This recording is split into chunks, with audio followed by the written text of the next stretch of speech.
Hello mga kabling! Buenos dias! Maayong adlaw! Good morning! Nandito na naman tayo sa bago nating adventure. Today, we're going to the Lipuga Falls, one of the accessible falls here in Iligan City, Northern Mindanao.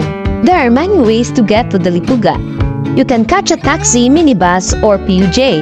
Bound to the Lipuga, the distance from the city proper to the Lipuga is 90 km 30 minutes drive depending on the vehicles you choose. At sabihin mo lang sa driver na bababa ka sa crossing ng Dalipuga Barangay Hall.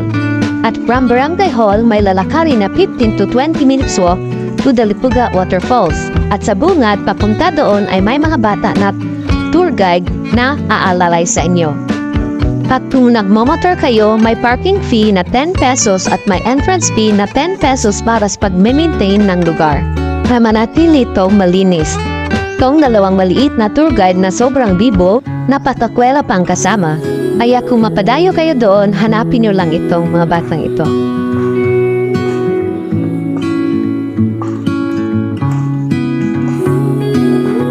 Madali lang ang daan na papunta doon.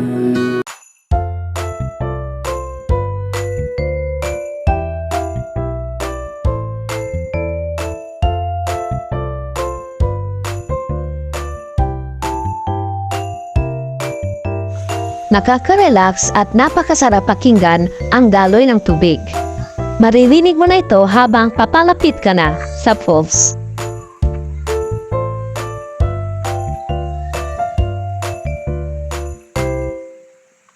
Everything we can see and feel makes everyone live happy and in harmony. Napakasarap pakinggan, soul healing, relaxing, at parang na-energize ka habang papalapit ka na. Kakaiba talaga ang epektong dala ng energy ng kalikasan. Nakakawala ng stress at pagod. The heaven declares the glory of God, the sky proclaims the work of His hand. The beauty of nature is a reminder of God. Kaya dapat natin pangalagaan at respetuhin ang kalikasan at lahat ng gawa ng Panginoon. Mapatao man ito o hayop. Napakasaya ng mga batang nagtatampisaw sa tubig. Walang mga problema.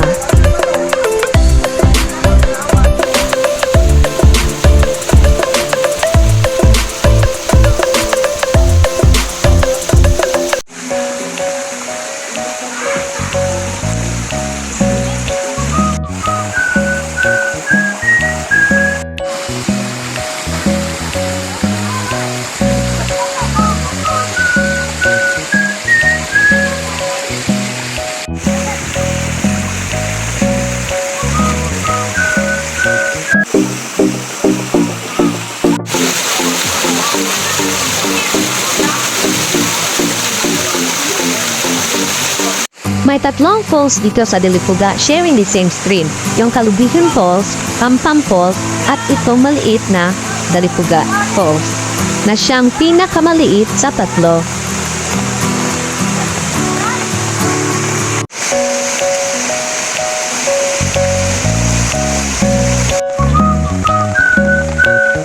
Hello mga kabling, nandito na tayo, samahan niyo ako magtampisaw sa napakagandang Dalipuga Waterfalls.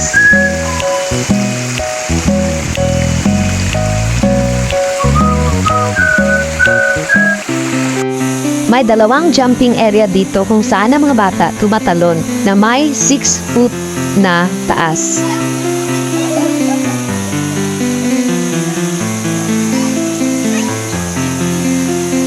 Subscribe to my channel.